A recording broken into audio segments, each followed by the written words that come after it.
Então, vamos novamente aqui para a nossa meditação, Salmo 119, hoje na nova estrofe, no versículo 161. O salmista, muito provavelmente Davi, disse: príncipes me perseguiram sem causa, mas o meu coração temeu a tua palavra. Várias vezes no Salmo 119 ele vai falar dessa perseguição que ele sofre, dessa hostilidade por parte das pessoas.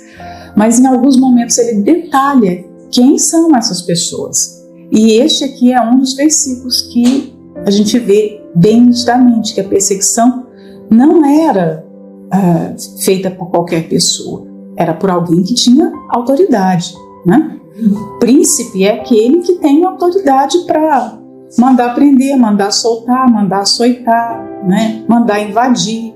Não é uma pessoa sozinha. O príncipe é alguém que tem um reino à sua disposição, né?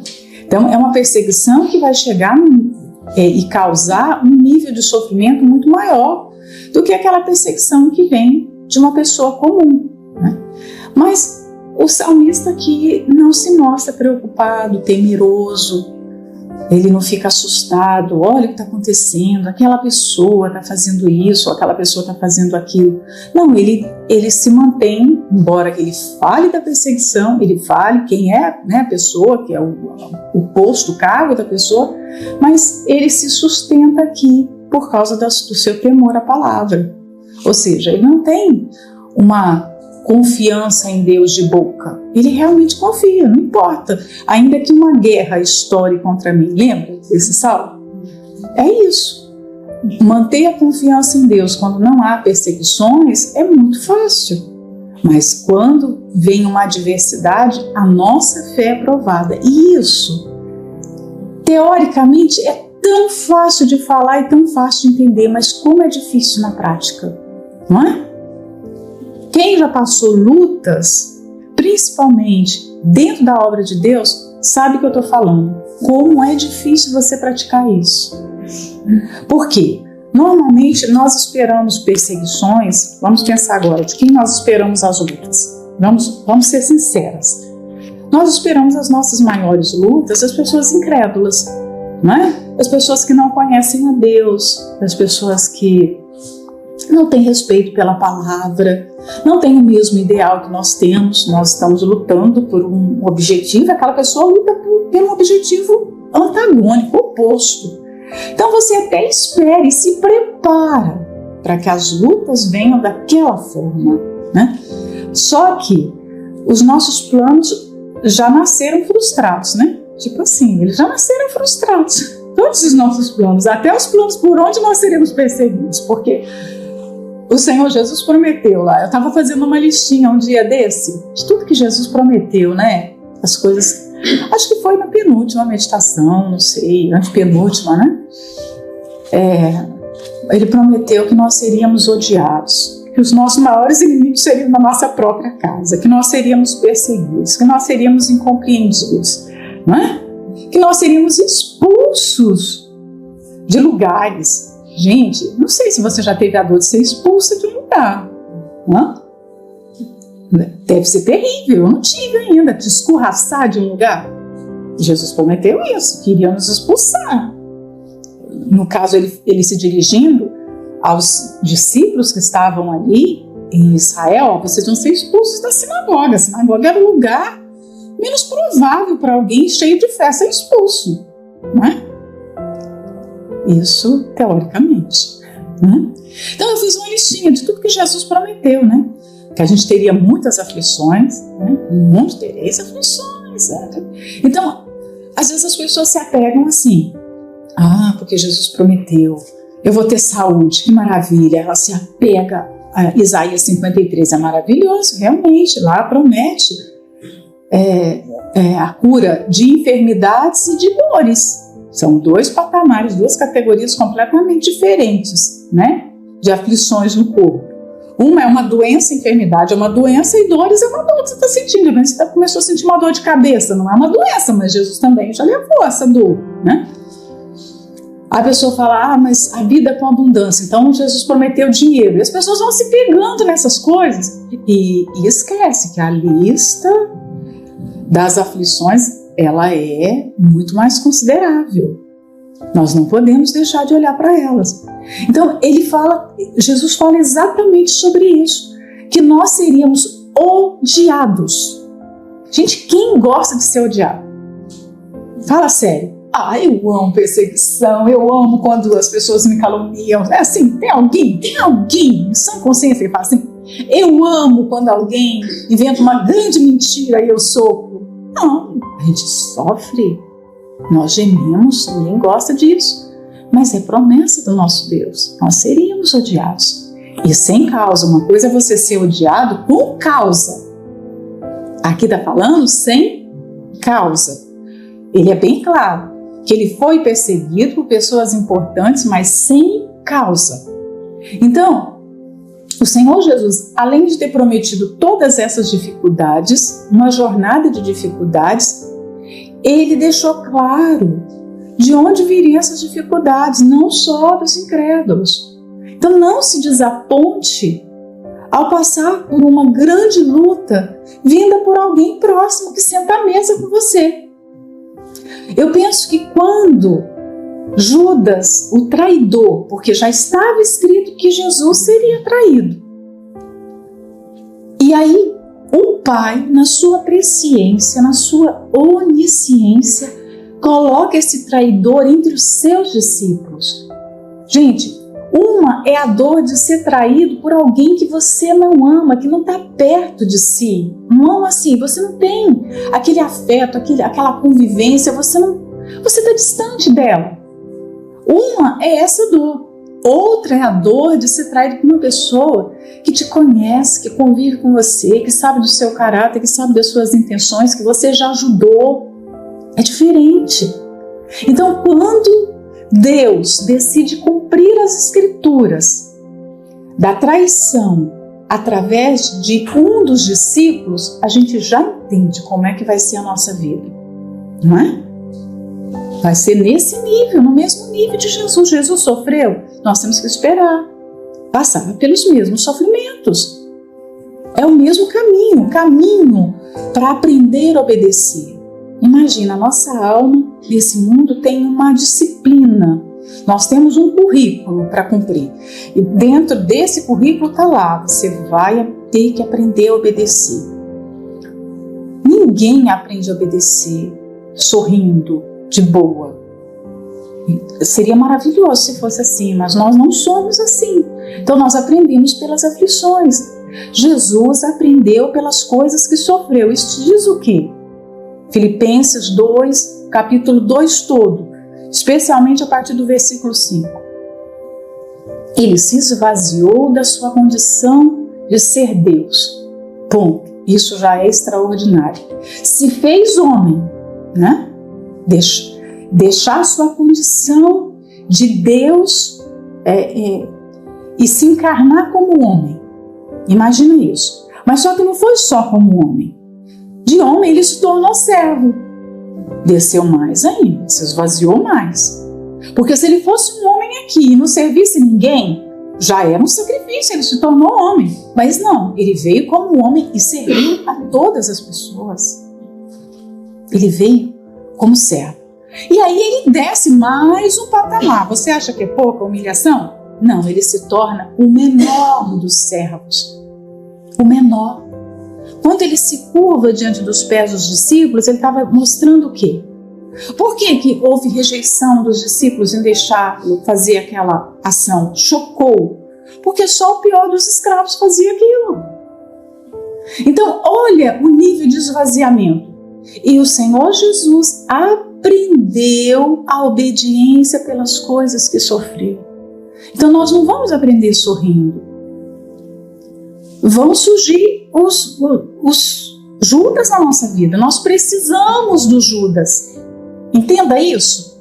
Não é uma questão assim, se tem que ter, né? Então tá bom. Não, nós precisamos do Judas.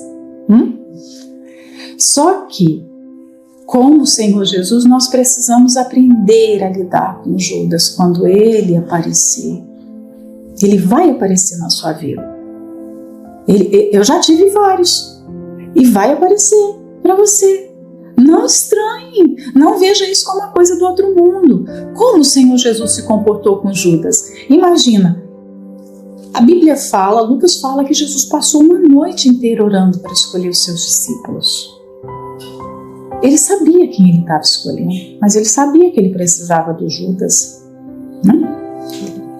Ele escolheu, deixou bem perto dele, o tratou muito bem, deu todos os ensinamentos que ele precisava, assim como ele ensinou os demais discípulos, ele ensinou a Judas.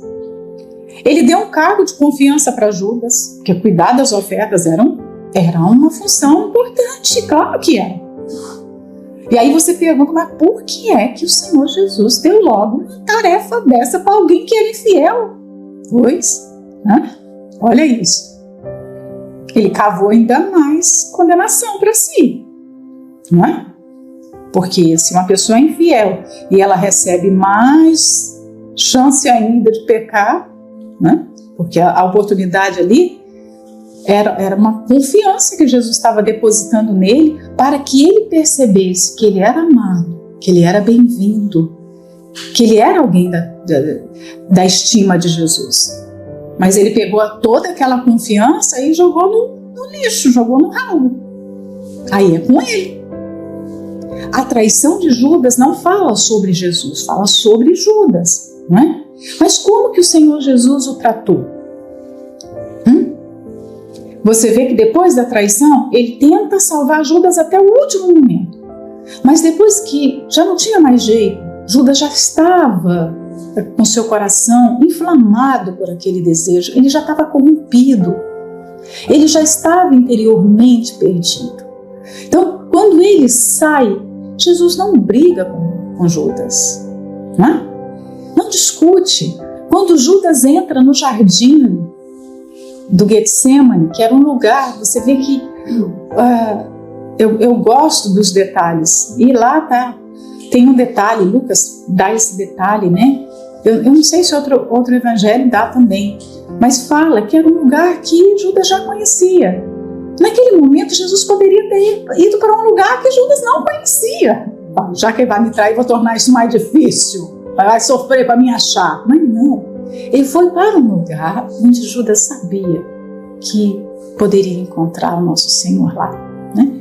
E quando ele recebeu Judas, ele recebeu com um beijo, o chamou de amigo, né? Só isso, o resto foi silêncio. A resposta de Jesus para Judas foi o quê? A sua morte e ressurreição. Olha só. E a resposta de Judas àquela atitude? Foi um enforcamento. Então, quando nós estivermos passando por uma situação assim, que nós somos desafiados a ter que perdoar, né? A ter que esquecer e continuar sentado à mesa, eu vejo que assim, é o Espírito Santo te desafiando a dar um passo além do que você já deu até então. Deus não tem um elevador que ele vai falar assim, você ora, Senhor, eu quero tanto crescer espiritualmente. Aí ele fala, que bom, entra aqui, aperta o 10º andar que você vai chegar. Nível 10 no crescimento, é assim? Não, ele vai abrir a porta da escada. Você quer crescer? Então, degrau por degrau. O seu degrau hoje é esse. E o degrau não é pequenininho não. Os degraus de Deus, eles são puxados. Então, bem-vindo ao mundo espiritual, que crescimento acontece por meio do sofrimento, das decepções, das dores. É isso aí. Então, todas aqui vão passar por isso. A menos que você não tenha o amor do Pai. Eu creio que vocês são amadas por Ele. Ele disciplina todos que amam. E todas aqui precisam de disciplina. Inclusive eu. Nós precisamos de muita disciplina. O tempo todo nós estamos sendo disciplinadas. Então Ele vai providenciar Tomé, Ele vai providenciar Pedro, Ele vai providenciar Judas. Ele vai providenciar tudo que a gente precisa. E se nós precisarmos de um Judas por ano, Ele vai dar. E aí? Vamos dar graças a Deus pelo Judas? Difícil? É difícil, eu sei que é difícil. É difícil. E aí, vamos lavar os pés do Judas? Se lembre dessa mensagem, se lembre dessa meditação quando você for convidada a lavar os pés do Judas. Ai, você vai engolir, você sabe aquela coisa que você engole? Em seco. Quando você tiver que servir, me dá seu prato, vou botar comida para você. Quer tomar café? Vou fazer um bolo para você hoje. Você sabe que é Judas, mas você vai fazer um bolo para Judas. É assim que a gente cresce. É assim que nós nos esvaziamos. Porque humanamente falando, nós não conseguimos fazer isso. Sabe como nós vamos tratar o Judas? A soco e pontapé. Não, a gente não quer. A gente vai responder, a gente vai maltratar, a gente vai dar gelo. Né? A nossa natureza humana. E quando Judas empolga, a gente fala o quê? Bem feita, a natureza humana. A natureza humana. Mas só que a gente não pode se mover na natureza humana mais.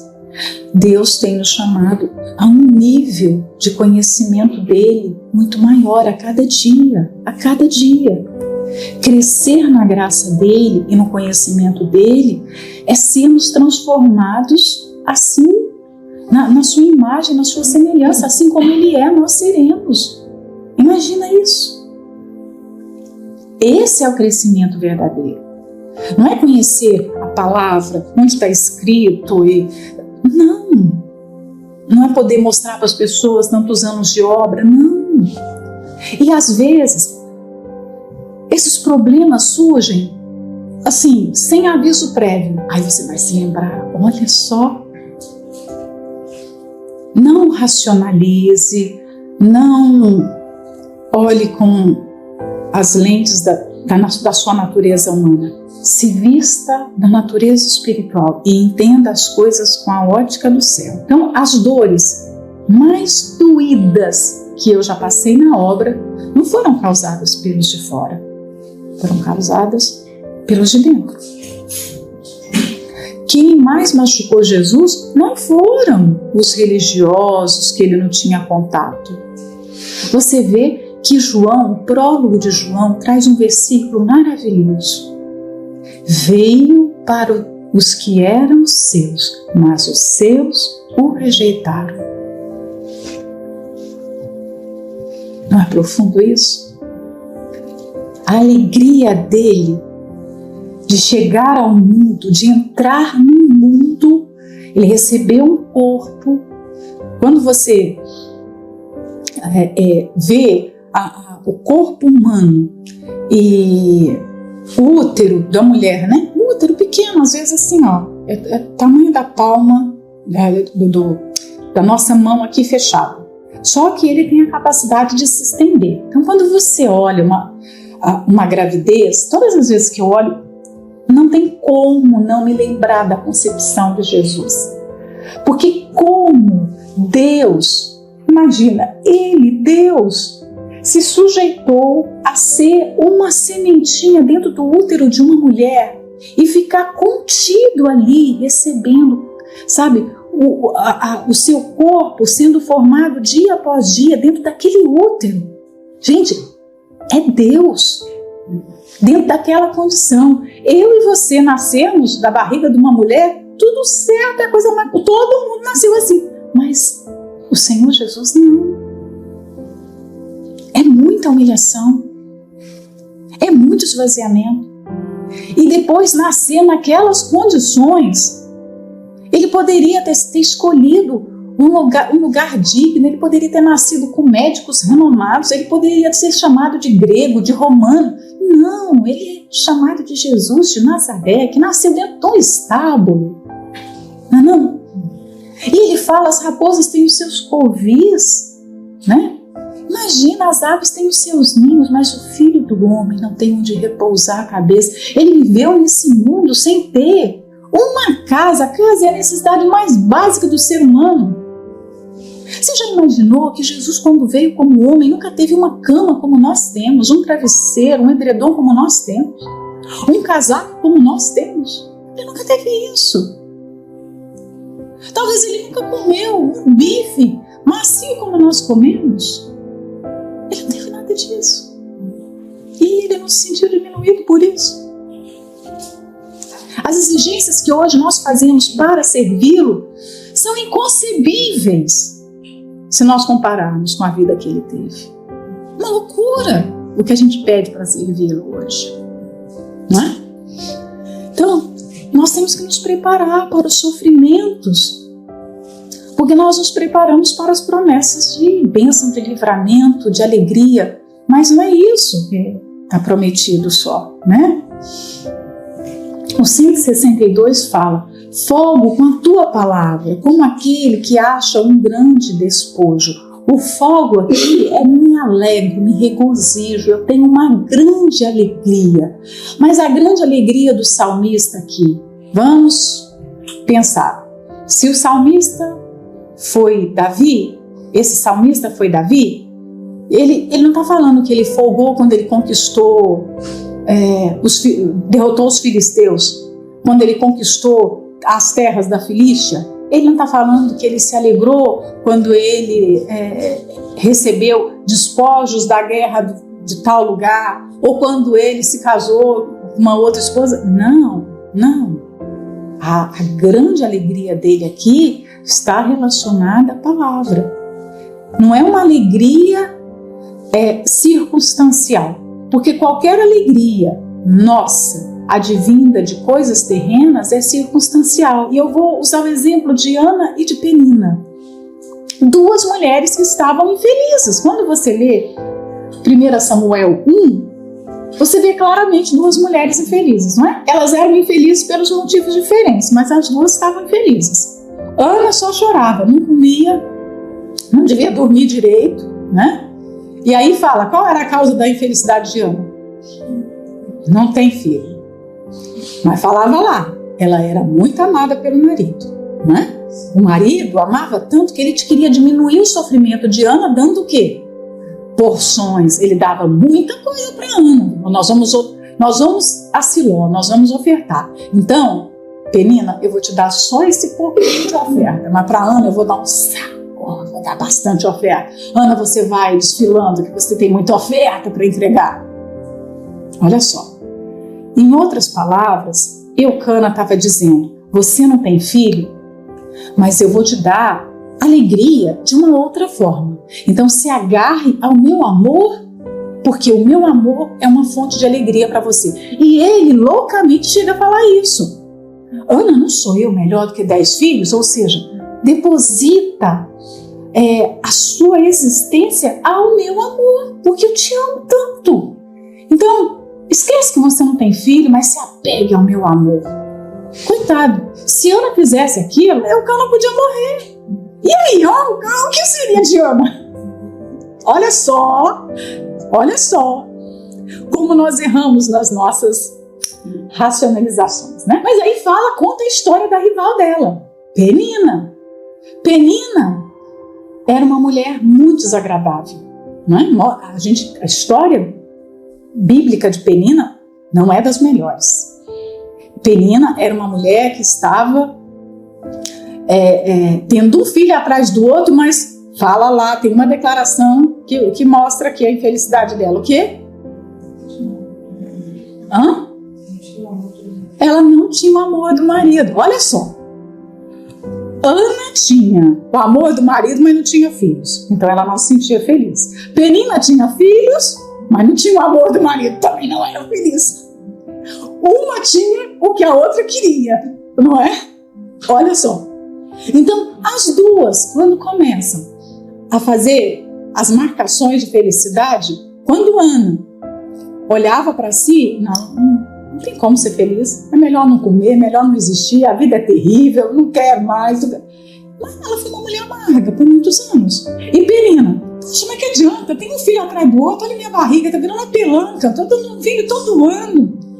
E esse homem não me enxerga, esse homem não me ama, ele só ama a outra, que não dá nada pra ele, não tem um filho, no ventre seco. Imagina, olha só, olha a dificuldade.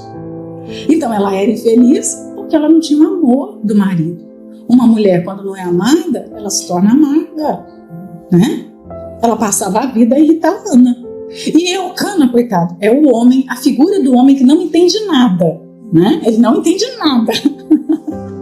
Ele arrumou o problema, bigamia é um problema, ele não entende, ele não sabe como resolver, então eu vou resolver o quê? Eu vou resolver da seguinte forma: coitada, a Ana não tem filho, eu vou fazer um tratamento. Ele começa a ser injusto, não é? Porque quando ele decide dar muito mais porções, muito mais atenção para a Ana, aí que a outra vai ficar com ódio dele. E aí a vida virou um inferno dentro daquela tenda, né? Da casa, sei lá, o que era naquela época. Mas ele tenta resolver, mas ele cria um problema ainda pior. Só que ainda bem que Ana foi a Deus para resolver a sua infelicidade. Ela foi buscar a alegria de verdade, que é a alegria que vem de um relacionamento com Deus, que não está atrelada a nada. Se a sua alegria vem de uma fonte certa, você pode perder tudo aqui, que você continua com a sua alegria. É isso que nós vemos no apóstolo Paulo. Por que Paulo é esse homem que ordena a alegria? Ele ordena, ele chega a ordenar. Através de Paulo, o Espírito Santo nos dá o mandamento da alegria. Alegrai-vos, alegrai-vos, alegrai-vos. Filipenses é a carta da alegria. Para mim é a carta da alegria. Aí você fala, mas como é que eu posso ter essa alegria com tantos problemas? E se a nossa alegria depender disso? A gente nunca vai ter alegria. Nós não vamos cumprir esse mandamento. Nem Paulo conseguiria cumprir dentro de uma prisão fétida, escura, fria, sozinho. A nossa alegria vem da nossa salvação, do nosso nome no livro da vida. Que privilégio! Você tem noção do que é ter um nome no livro da vida? Você tem noção do que é ser eleito no coração de Deus? Nós temos realmente noção do privilégio que é servir a Deus? Gente, é um privilégio que não tem como a gente retribuir. A minha mãe sempre me encoraja. Todas as vezes que eu falo com ela, ela me encoraja me lembrando isso. Núbia, a gente deveria andar de joelho, porque Deus nos fez conhecer a sua palavra, Deus nos deu o Espírito dele, a gente devia andar, a gente não tinha que andar sobre os nossos pés, a gente tinha que andar nesse mundo ajoelhado. É a forma dela de demonstrar aquela alegria dela. A gente tinha que andar ajoelhado. Porque são tantos privilégios que nós temos. Como que nós vamos nos sentir infelizes por causa de algum problema circunstancial que acontece aqui? Porque aqui é isso. O que você pode esperar de um mundo quebrado?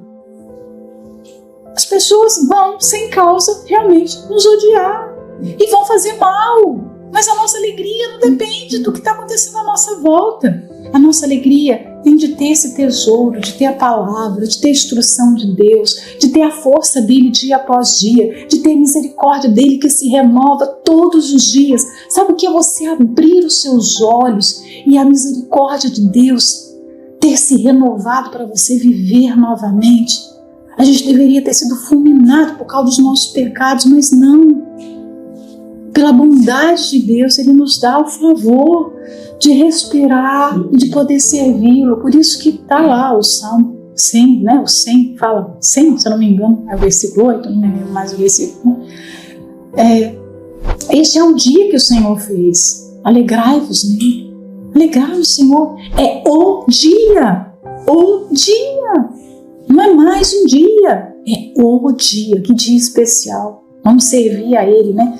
Então, ele fala que a alegria dele com a palavra não é uma alegria comum, é a alegria de alguém que encontrou um despojo. O que eram os despojos?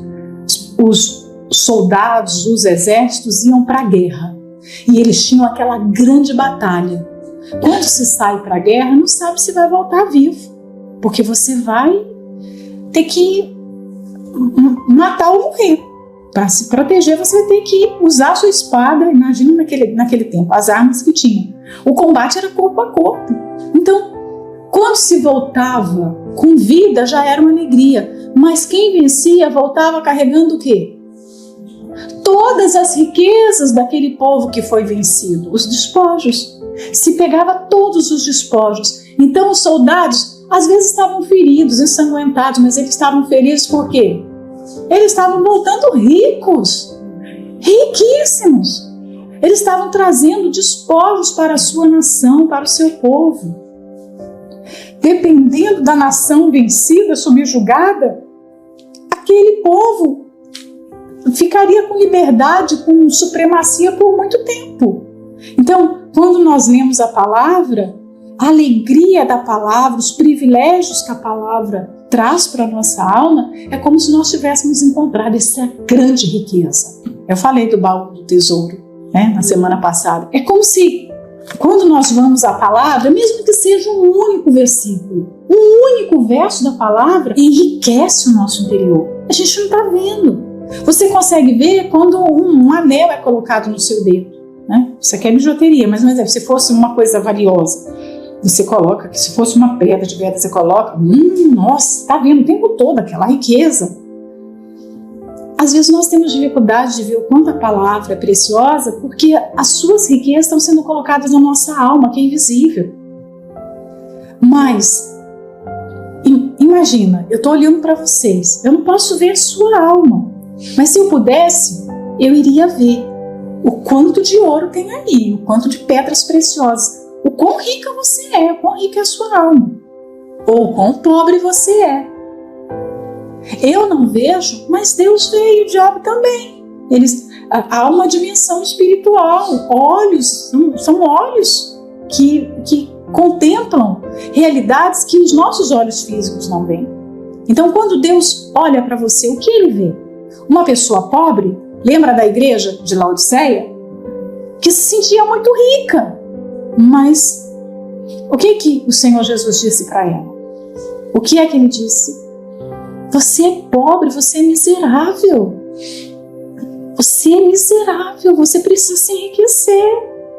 Mas era a igreja mais rica que existia naquela altura. Mas diante de Deus era uma igreja miserável. Então é uma reflexão. O que nós temos guardado na nossa alma?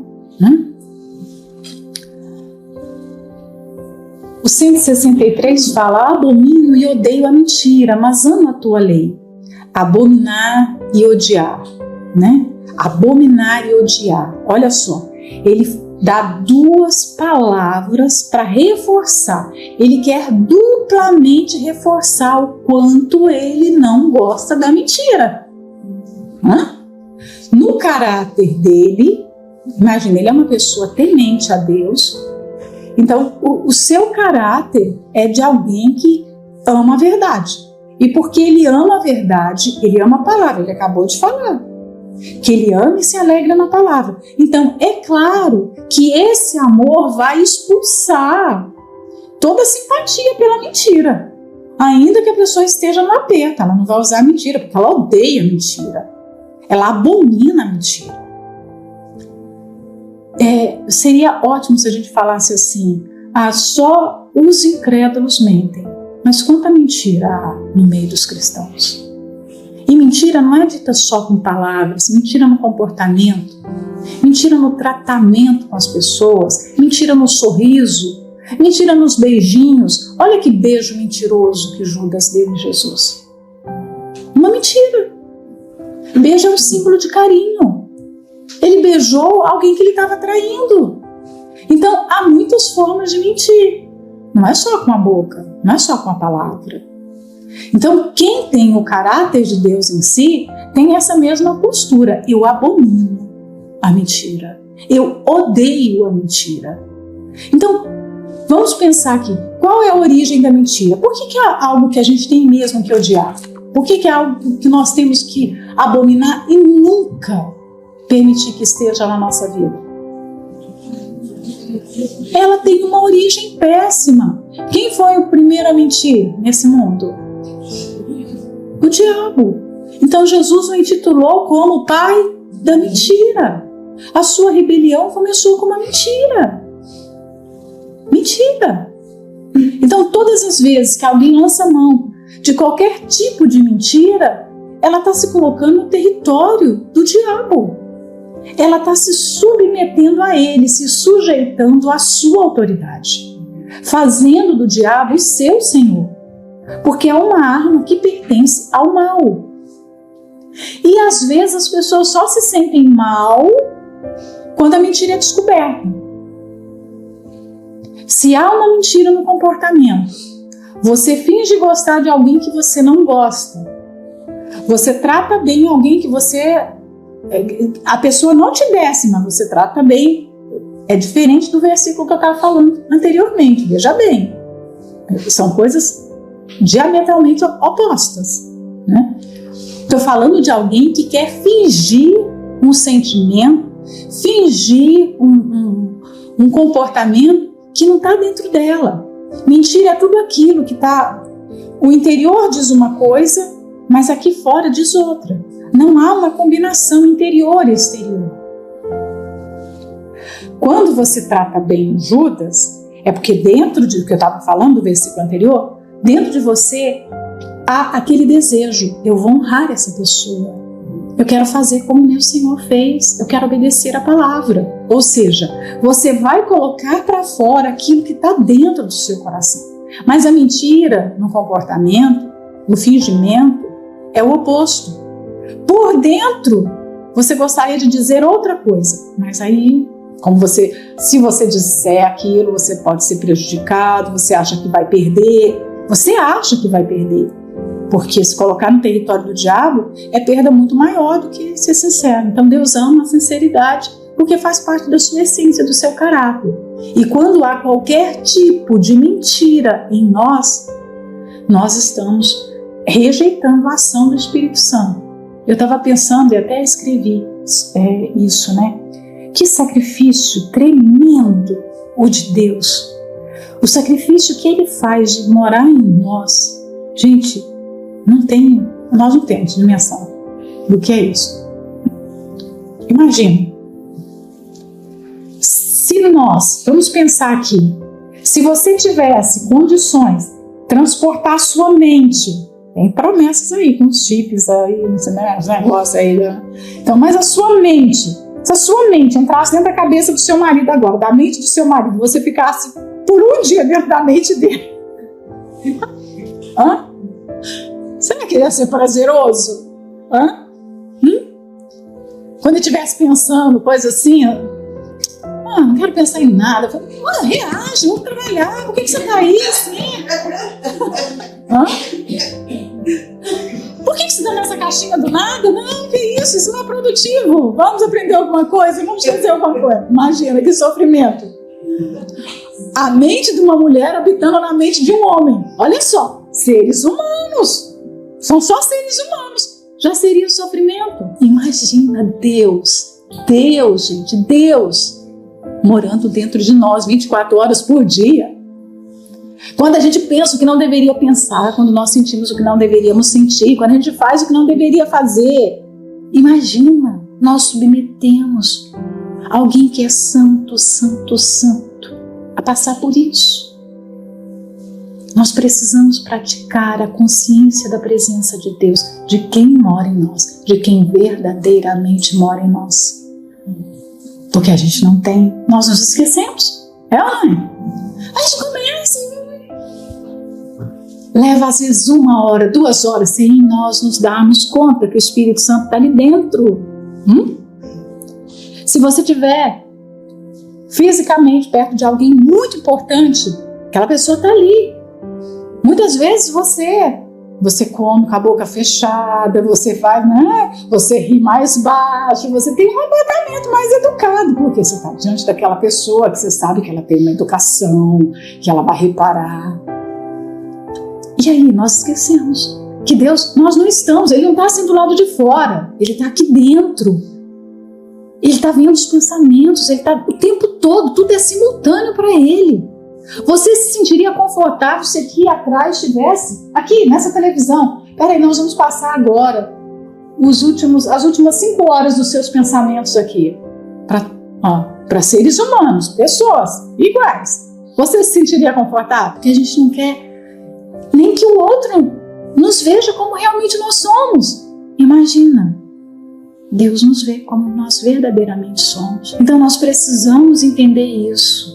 Rejeitar a mentira, odiar, abominar a falsidade, né? O 164. 7 vezes no dia te louvo pelos juízos da tua justiça. Ou seja, O salmista é alguém que ama muito a Deus e a sua palavra. É um amor que não se separa do outro, o amor por Deus e o amor pela palavra. Então o salmista é alguém que tem esse amor por Deus e esse amor pela palavra tão forte, que ele precisa declarar muitas vezes.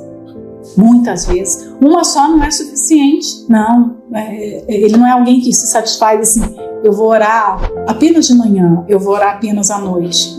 E eu creio que esse 7 aqui é como se fosse o número da perfeição, tipo assim, eu vou louvar o Senhor perpetuamente por toda a minha vida, eu vou viver para louvar a Ti, eu vou viver para pensar no Senhor, eu não quero ocupar minha mente com mais nada, eu quero pensar em Ti. Olha que coisa gloriosa, né? Então, quantas vezes você louva por dia? Não precisa responder para mim, mas diante desse versículo aqui, olha para a sua vida devocional, olha para a sua vida de oração. Quantas vezes você ora por dia? Porque é uma realidade que acontece muitas vezes com as pessoas. Elas oram tão rápido, tão superficialmente, que elas depois ficam assim, será que eu orei mesmo?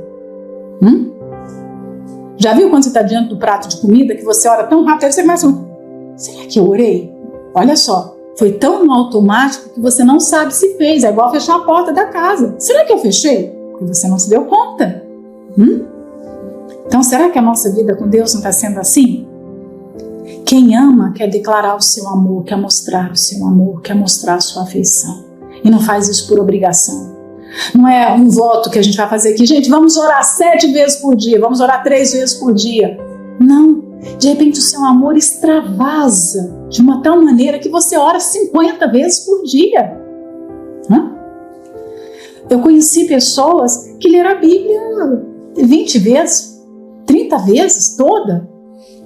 Ela não precisou que alguém chegasse e falasse assim, olha, você já leu a Bíblia o ano toda esse ano? Não. Elas liam a Bíblia em looping. E termina e começa de novo, e termina e começa. Não precisa de ninguém patrulhar, de ninguém ficar ali e falar, você precisa fazer isso. Não é assim. O 165 diz, muita paz tem os que amam a tua lei, e para eles não há tropeço. Gente, nós vivemos num mundo de muitas inquietudes, muitas guerras, muitas dificuldades, muitas opressões, preocupações, mas nós temos a promessa, e inclusive o Senhor Jesus fez questão de dizer que ia dar da paz dele, não era uma paz qualquer, a minha paz. Quando todas as vezes que eu leio, que eu estou sem paz, às vezes a gente vive uma situação tão difícil, né? Você já deve ter passado por isso, que você está ali angustiada por algum problema e você percebe que a ansiedade está tentando entrar no seu coração. Muitas vezes eu sou assaltada por algum pensamento ansioso, por uma ansiedade de ver algo acontecer. E aí, a ansiedade é o oposto da paz. Você quer uma palavra que seja o oposto da paz? Ansiedade. Né? Todas as vezes que o meu coração está ansioso, é porque a paz saiu. E aí eu me lembro, Senhor, eu quero a tua paz, o Senhor prometeu. O Senhor prometeu me dar da tua paz, aquela paz que fez o Senhor dormir no meio da tempestade, a paz que fez o Senhor ir para o jardim orar, a paz que fez o Senhor ir para a cruz e orar pelos seus inimigos. A paz, eu quero a tua paz. Então aqui não é nenhuma gota de paz, é muita paz que tem que existir na nossa alma. Gente, isso não tem preço. Talvez você olhe para uma pessoa milionária aí fora, que tem um carro caríssimo, uma casa valiosíssima, que tem tanta coisa. Ela pode ter tudo aquilo, mas ela não tem um minuto de paz. E ter muita paz, isso não se compra. O medicamento na farmácia anestesia a mente, relaxa o corpo e faz a pessoa de repente dormir. Mas ele não traz paz, não tem nada nesse mundo que dá paz. O mundo hoje busca paz, hoje não, desde que o mundo é mundo, se busca a paz através de quê? De guerras, de armas. Olha, o que foi a Guerra Fria? Cada país de um lado produzindo as suas armas nucleares. Nós temos paz agora, porque aquele país tem tantas bombas nucleares, o outro tem tanto. Isso não é paz. Onde é que isso é paz? Eles vão lá, se reúnem e assinam. Como que chamam que eles assinam? Acordo de paz. Tem tudo menos paz. Não é? Mas nós temos acesso à verdadeira paz. A paz de você pensar: meu Deus, eu vou deitar aqui agora, mas se essa é a última vez que os meus olhos vão se fechar, eu estou bem. O Senhor pode me levar. Quantas vezes você já fez essa oração? Se eu quiser me levar agora, está tudo certo. Não tem nada, não tem pendência. Não tem nada para pôr em ordem. Está certo. Olha, essa é a paz que Deus nos dá. Não é? Isso não tem preço. E aqui fala que essa muita paz é dada para quem ama a palavra. Porque quem ama a palavra é protegido, é guardado de uma forma especial. E aí ele fala que quem guarda a palavra, quem ama a palavra, quem tem esse coração extasiado de paz, não vai ficar tropeçando por aí, caindo. Olha só que legal é isso. Então, é uma imunidade contra tropeço. É agradável você ficar tropeçando toda hora? Vocês já calçaram algum sapato com a sola alta? Eu tenho um sapato que é assim, ele tem a sola mais alta. E eu tenho que, para andar com ele e não tropeçar, eu tenho que ficar muito consciente. Eu tenho que estar olhando para os meus pés e olhando para o chão, porque senão toda hora eu tropeço. E às vezes o tropeço, você consegue se refazer rápido, é só um tropeço. Mas às vezes o tropeço é grande e você vai ao chão. Você cai. E numa queda, pode se machucar. Né? Pode ser algo que se torna grave. Então, não é para a gente ficar tropeçando. É claro que se alguém tropeçar, vai ter a mão do Senhor Jesus que vai levantar ali. É só pedir ajuda, Ele vai levantar. Mas o ideal é que você ande em segurança, que você caminhe, que você corra sem tropeçar. Né? O 166, eu acho que eu vou deixar para a próxima meditação, não é?